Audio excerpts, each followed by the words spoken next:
locker room. Now, if you don't follow football and you're like, I don't know who that is, well, how can I best describe him?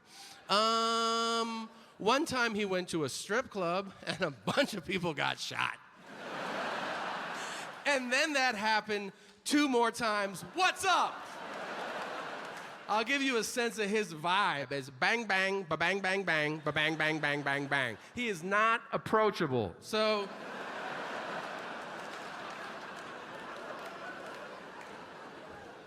my honky-ass friend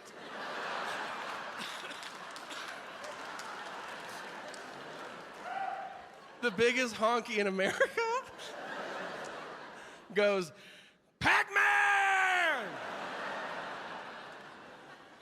Will you sign this football? And he said, Pacman went, what? Which to me would have been like, oh, so you don't? All right, cool.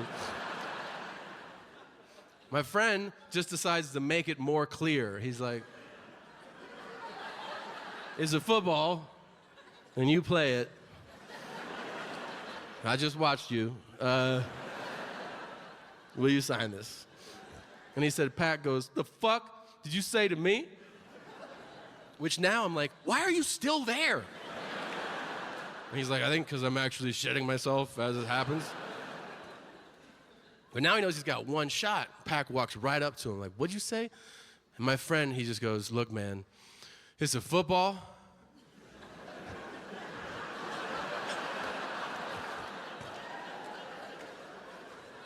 It's for my dad, and my dad loves you.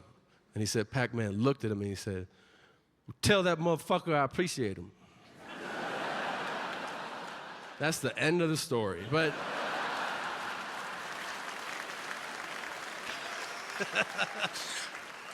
don't you love the juxtaposition of angrily being like, you tell that motherfucker, but then don't forget to say thank you.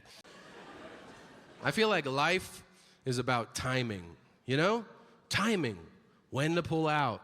When to stop wiping. When do you ask a professional athlete for his autograph after a home playoff loss? And I think the answer is never. Thankfully, one of my friends doesn't think this way. It is my favorite thing that's happened in my adult life, okay? One of my buddies, he lives in Cincinnati. He is a big Cincinnati Bengals fan, okay? Now, yeah, I know, they're tough. So, he goes to their game, they lose, which isn't weird, and then he decides he's gonna wait in the tunnel and ask players for autographs.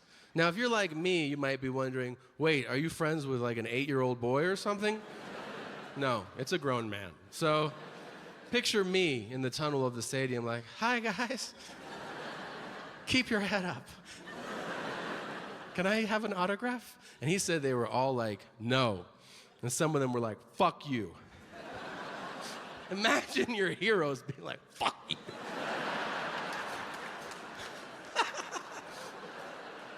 Oh my God. And then Adam Pacman Jones walked out of the...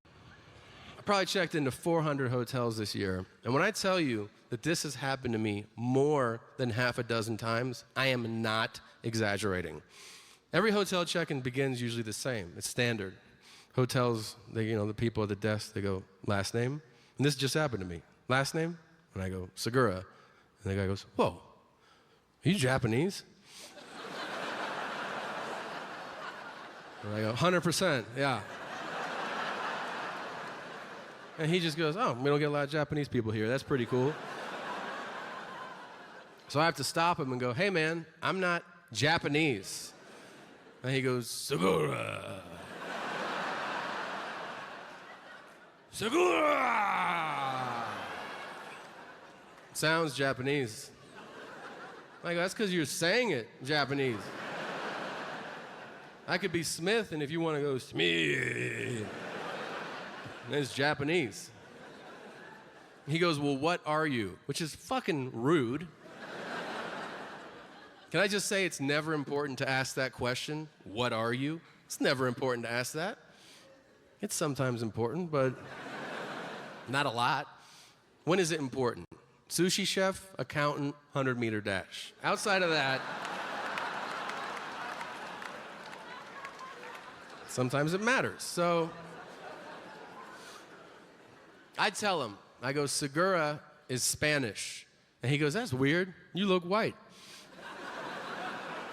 And I go, I am white. And he goes, but you're Spanish? And I go, correct. He goes, do you speak Spanish? I said, yes. He goes, so you're Mexican? And I go, no. And he goes, I don't know what's going on. I said, what's going on is you failed fucking social studies. And you're not too good at geography either. And then I see his head drop, like he feels bad. I'm like, look, man, you understand there's white people in Mexico. You know that part. And he goes, no, I don't. I said, there's white people there, there's black people there, there's even Asian people there. And if you really want to shit your pants, those Asian people, they speak Spanish too. You don't expect it, but they're like, dim sum, muy rico, si lo quiero probar, si no lo quiero probar, concha tu madre, nadie te quiere, anda la mierda. They are Asian, and they speak Spanish. Now, as you can tell, I speak beautiful, perfect Spanish, and it is to no credit of my own. My mother is Peruvian, and her English wasn't good, so she spoke to us in Spanish, and that's how I picked up on Spanish. And I get so many different reactions when people find out I speak Spanish. I either get completely incredulous people who are like, holy fucking shit, I can't believe what's coming out of your mouth right now. I think I'm gonna piss my pants. And I'm like, I don't speak Aramaic, I speak Spanish. Why is this? They're like, it's not supposed to come out of you, bro. It's not supposed to come out of you. So I either get that reaction, or I get people who are like, oh, you speak Spanish? Yeah, I speak Spanish too. And I'm like, no, you don't. And they're like, no, I took 4 years in high school. And I'm like, yeah, I played football for 4 years in high school, and the Broncos aren't giving me a look this week, so no, you don't. Your Spanish sucks. With a capital M for mierda. Now,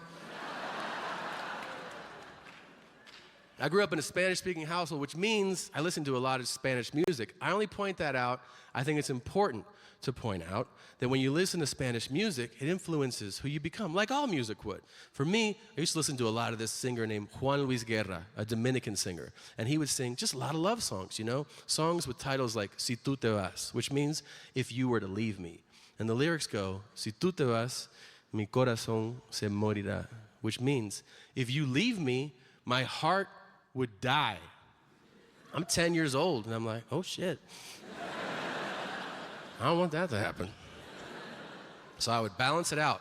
I would listen to a lot of Todd Shaw, and you might know him by his stage name, Too Short. And he would sing songs like Blowjob Betty. And I would go back and forth between these two great songwriters, you know? Mi corazón se morirá. A bust a left nut, right nut in her jaw. Sperm on her cheeks is all dissolved. And that's how I go through life today.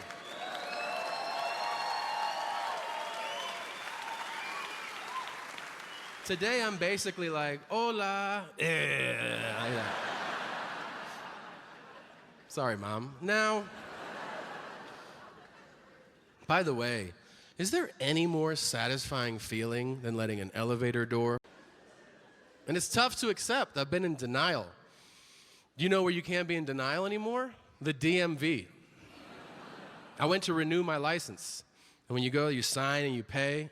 Very casually, the lady goes, can you read line 3? And I was still arrogant about it. I was like, check this shit out. AXGL7. And she goes, 7? I go, what the fuck is that? I don't think I've ever seen that symbol before in my entire life. And she goes, that's a T. So I went,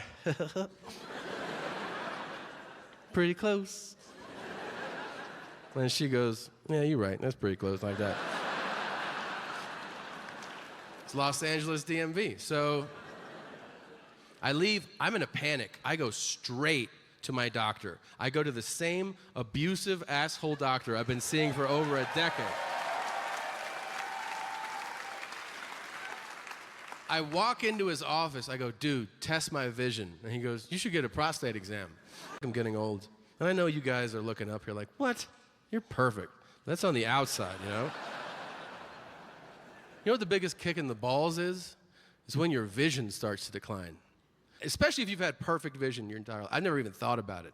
I've had excellent vision. I've had vision that's off the charts. Like if I'm hanging out with friends and there's a sign 10 blocks away, I can see it. And they're like, how do you see that? I'm like, oh, Jesus loves me. I see it. I can see it right now. And now I have like the squint of death, or I look at shit like that. And people are like, you all right? I'm like, yeah, I'm just looking at shit. Don't you ever look at shit? And he goes, you're right. You have latent farsightedness. I go, what does that mean? This is his quote. Your vision's always sucked. You just didn't know it. I go, do you care to explain more? And he goes, think of it like this. Your eyes have been fighting to make you think you can see well, and now they're tired. That's why you're here. I go, dude, that's like me saying I'm young, my skin got tired, now I'm old. And he goes, that's an interesting way of putting it. And I go, no, it isn't. I'm just old and blind. And he goes, don't forget you're balding. And I go, I know. I used to have hair, but they got tired, and then they fell out. And he goes, now you're getting it. And I'm like, dude, how do you get paid to do this? And I get why you laugh at my physical flaws. Physical flaws are funny. They just are. Disabilities are not. But some are.